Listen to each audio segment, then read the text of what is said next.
Hey there, welcome to another Baseline Drive. And this topic has kind of been the baseline of conversation that's been driving everybody's talk about the Final Four over the last couple of days. I want to talk a little bit about calls and non-calls and missed calls and bad calls by officials. There was a call that was called correctly at the end of the Virginia-Auburn game that clearly affected the shot. There was contact before the ball was released. The player got hit, and his body was moving. Obviously, that changes the trajectory of the shot, impacted the shot, and it was the correct call.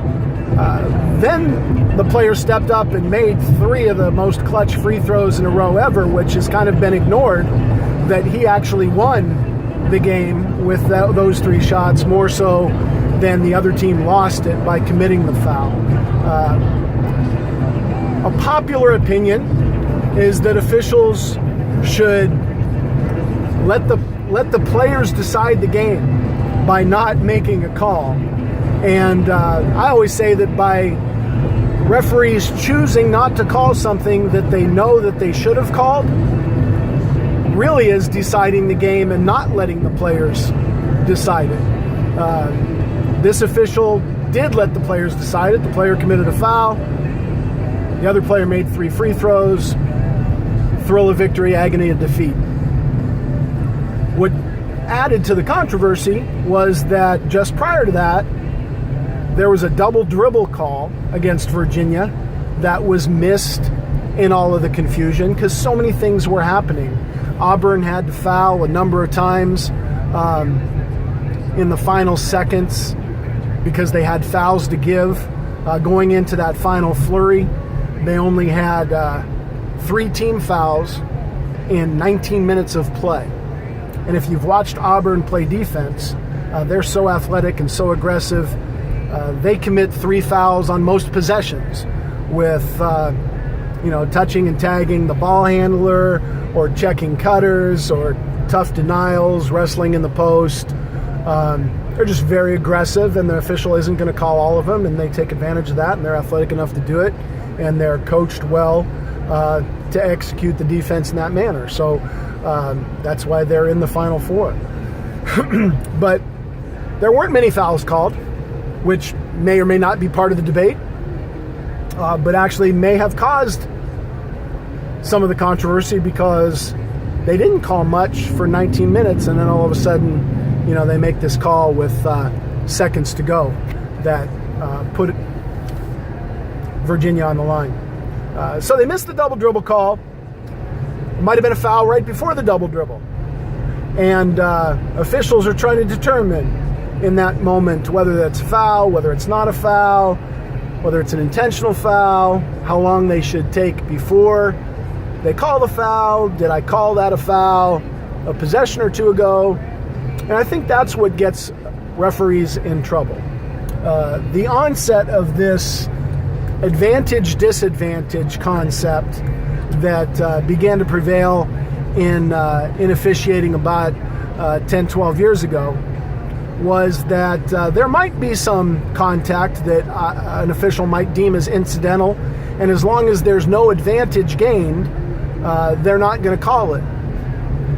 Well, the reality is that most contact creates an advantage, and the only time that's not true is if you're playing one-on-one. Just because I'm dribbling and don't lose the ball doesn't mean that contact didn't slow me down enough to turn the corner or to beat the help defender that might be coming. So by saying there's no advantage, it's kind of a misnomer, because in team defense, slowing somebody down for a millisecond is always an advantage. So the other thing that it causes referees to have to do is to predict the future, because an official never knows what's going to happen in the next second or so. So there might be contact. The dribbler might not lose the ball, but a half a second later, because they're bumped off balance a little bit, maybe they double dribble. Well, you can't go back in time and call the foul that they maybe should have called at the beginning. So I almost think that basketball officials should have some sort of a signal that allows them to indicate that I saw contact and just chose not to call it, and give them the opportunity, like they do in soccer, to play on, but as soon as an advantage is evident, to go ahead and enforce the foul. They do this in free throw violations. They put their hand out, they put a fist out when they see a violation, and if the ball goes in, there's no need to call it. And if it doesn't go in, they blow the whistle and they give the shooter another shot. They could do the same thing with contact on the dribbler or on a shooter, right? You see something, put your hand out, I saw contact. Player loses the ball a half a second later, you can revert and make that foul call, and all is good. But at least if, as a coach, I see that you saw something and choose not to call it, then that at least gives me a little bit of insight into how you're calling the game, instead of just ranting and raving and screaming about you missing a call or not seeing something, period. So the bottom line is a foul in the first minute of the game should be a foul in the last minute of the game. And I remember a pregame coaches conversation with the officials. They called both coaches together, and they always ask if the players are properly equipped and if the players are going to compete along with the coaches under the guidelines of good sportsmanship. And one game I had a pretty good relationship with the official, and I asked him if he was going to enforce the rule book as it's written, with no thought of winners or losers, time and score.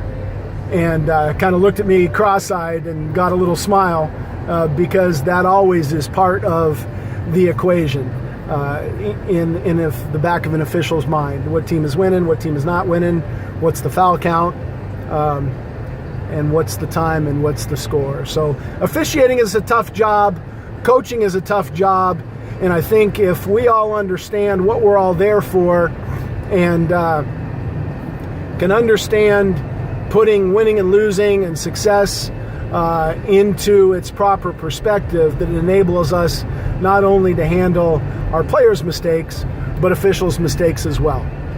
I hope you enjoy the Final Four tonight, championship game between Virginia and Texas Tech, two contrasting defensive styles. I can guarantee there's going to be a lot of fouls that are not called, and let's figure out how we're going to deal with them. All right? Enjoy. Coach Loke, out.